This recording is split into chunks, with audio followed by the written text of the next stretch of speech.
Ottessa, welcome to London, welcome to Waterstones. Thank you. Since we last spoke, which was I think about 2 years ago, a lot has happened, and in fact when we spoke last I asked you what you were working on and you said you were writing a novel about a woman who locks herself in her apartment for a year.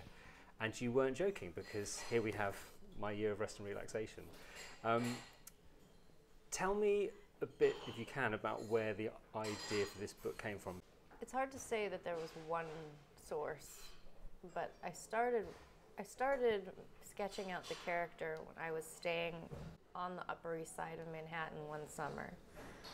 And as I wrote the voice out and got what the voice was, the premise sort of revealed itself to me through the character. And that's sort of how the story began. There wasn't like I didn't try this, or, you know, I didn't hear of someone who was doing this, but I think I was probably, and continue to be, really tired all the time. So this is sort of a projection of a fantasy. It really just came out of, it came out pretty organically. Mm-hmm. You mentioned that it came from the character, and obviously many UK readers will know you because of your novel Eileen, which was on the Booker list. And there we had a book named after its main character, and here we have a book where the main character isn't named at all. They're very different characters. I know that when a lot of people focused on the sort of the disgust around the body in Eileen, and I think I remember reading somewhere that you sort of said, okay, fine, so I'll now write you a book where the woman is beautiful and let's see how you feel about her. Was that part of the challenge, to create a very, very different female character from Eileen? It wasn't a challenge, but it was an early decision that I made. And I knew this is a different kind of person. Whereas, I mean, I haven't really done this yet, but if I were to compare the protagonist from my year of rest and relaxation with Eileen, I would say that Eileen has a really different kind of ambition.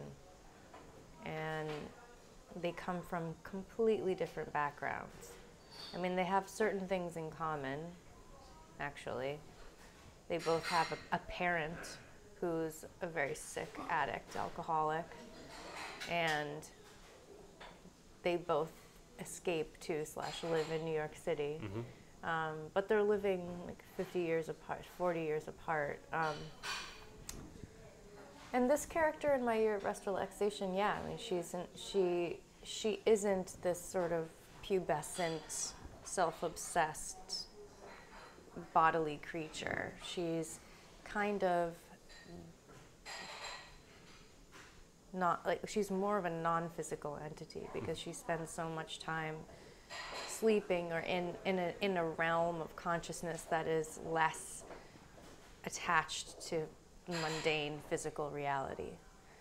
And part of the project that she sets off on this year of sleep, to attempt to sleep as much as she can, and the purpose of that is in many ways to erase her identity.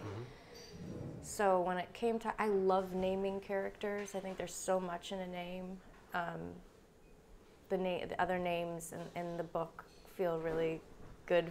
Like I love Riva. I love that there's a re, because she's always reiterating or recycling or redoing something in a conversation.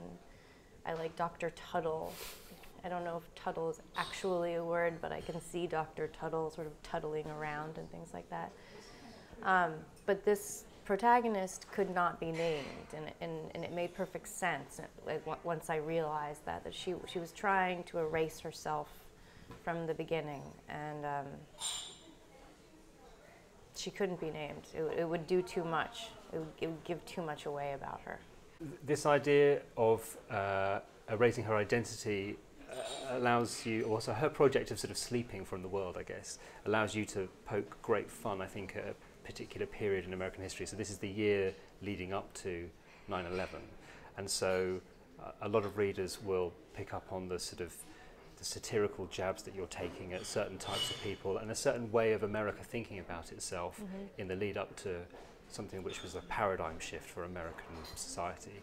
But I felt very personally focused on her as a character, and you've just mentioned there some of the things, but also she's dealing with grief as well, isn't she? She's been orphaned after her father has died from cancer and her mother has killed herself. And is her project in many ways her processing that grief as well as what's going on in the wider world? I think so. I think that she thinks that in order to process grief, she needs to erase the trauma that caused it. But it's not so simple. I mean, and thank God she has this. There is another character in the book that sort of pushes her into actually looking at what is causing her grief. I don't think people can read maybe they could read the beginning and say, oh, this is a satire. But I think if you read the whole book, you wouldn't say it so simply. Because she's the narrator, she's the one satirizing all of these things that you've named about American culture. And I think in a way that is her way of dealing with grief. I mean, comedy is a way to deal with pain. And but there is a deeper story. I mean, I think part of what she allows you to see of herself is that she isn't just this sort of cocky misanthrope. There is a vulnerability and a need there to connect with something deeper. As I say, it's been great fun to read a book which, from the outside, you'd think, how is this going to work as a sort of narrative-driven novel, because it's about somebody absenting themselves from life. But it is funny, caustically funny, but also, I thought, very touching. This idea about grief and this idea about her needing to erase and start again, I think is actually very touching. So thank you very much.